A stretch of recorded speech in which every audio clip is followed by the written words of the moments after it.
한눈에 살펴보는 외환시장. 우리는 이제부터 외환시장의 기초이론을 공부할 것입니다. 먼저 환율이란 무엇인가? 그리고 환율의 변동 요인은 어떤 것이 있는가?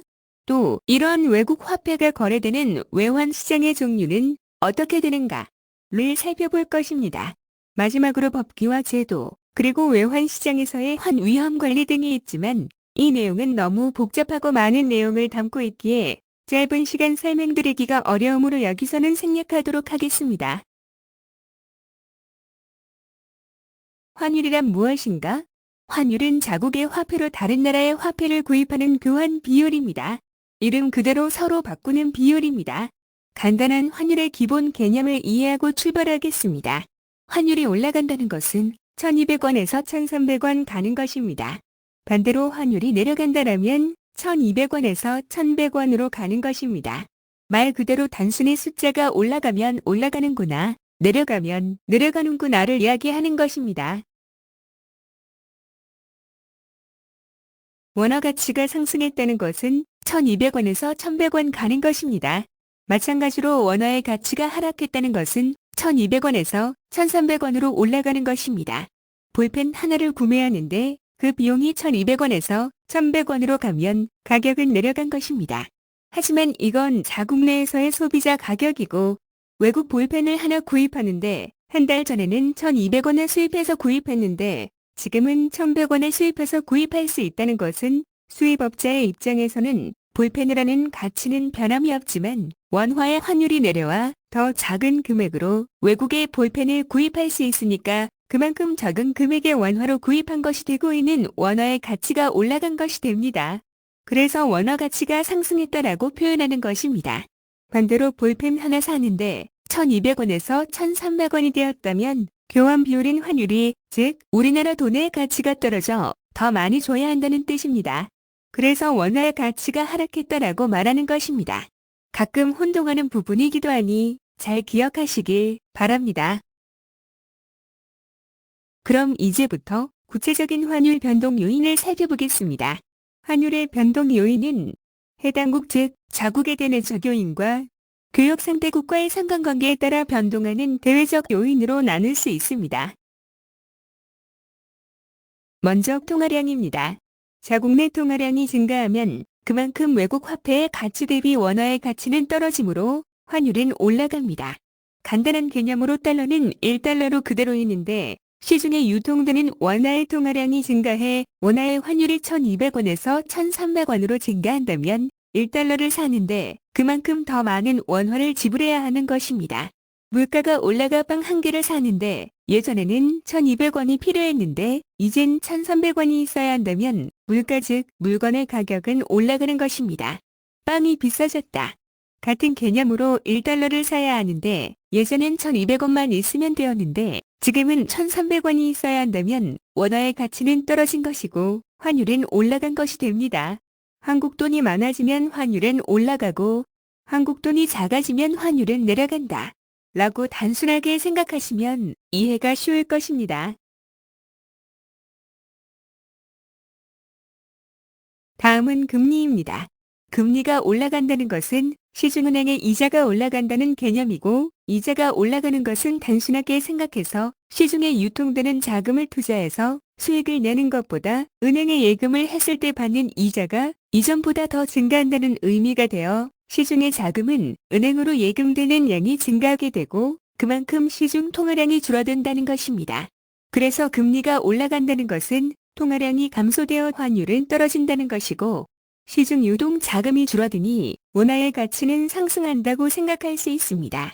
반대로 금리가 내려간다면 시중은행의 이자는 내려간다는 개념이고 이자가 내려간다는 것은 은행에 예금해봐야 실질적인 이자 수익이 감소하는 것이니까 자금은 은행에서 시장으로 나와 수익이 나는 곳으로 풀리게 된다는 것입니다.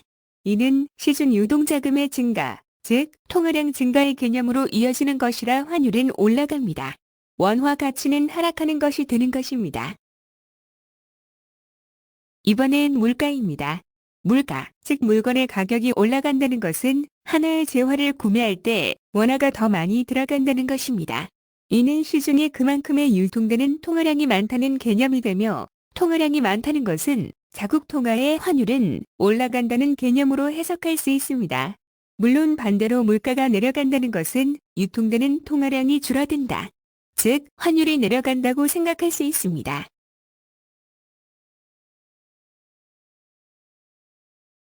부가적으로 금리를 더해서 물가와 금리를 비교해서 생각해 보겠습니다. 물가가 올라가는 개념은 상대적으로 통화량이 많다는 의미입니다. 물가의 안정을 위해서는 시중에 유통되는 통화의 양을 줄이는 통화 회수 정책을 사용하면 되고, 이는 금리 인상을 하면 됩니다. 금리를 인상하게 되면 은행으로의 예금은 증가할 것입니다. 예금의 증가는 시중 통화량이 감소하는 효과를 가져올 것이므로 환율은 하락합니다.